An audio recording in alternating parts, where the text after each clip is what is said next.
से पर्दा करना होता है। खूबसूरत शायर जनाब रिजवान आलम साहब जो अपना शेर सुनकर इस स्टेज पर बढ़ रहे हैं, इस करम फरमाई में उनका शुक्रगुजार हूँ। तालियों से इस्तकबाल कीजिएगा रिजवान आलम।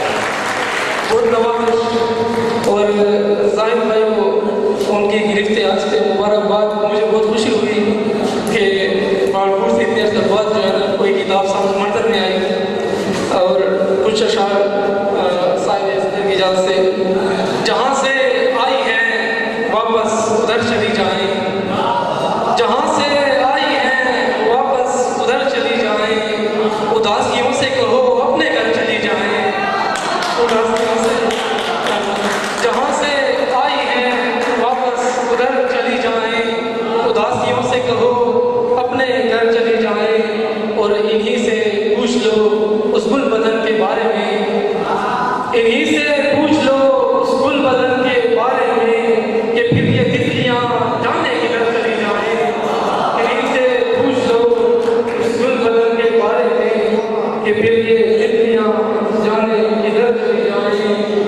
और जो और शायद एक तरदार ने जब बात न मानी मेरी, एक तरदार ने जब बात न मानी मेरी, बीच में छोड़ दी मैंने भी कहानी मेरी।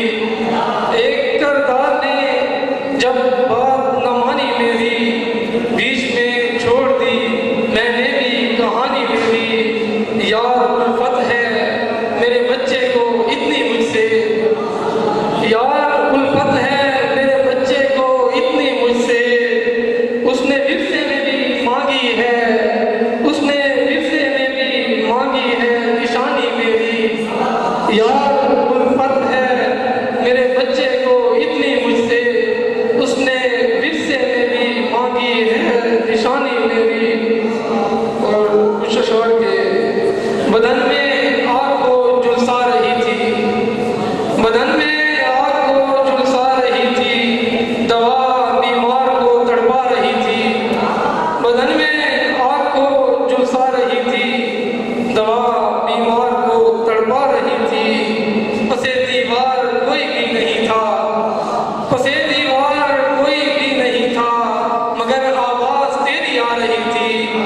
पसे दीवार कोई भी नहीं था, मगर आवाज तेरी आ रही थी। और शाह सर के सजाकर झंडियों से शहर भर को, सजाकर झंडियों से शहर भर को तेरी फुरकत मनाई जा रही थी। सजाकर झंडियों से शहर भर को तेरी फुरकत मनाई जा रही थी।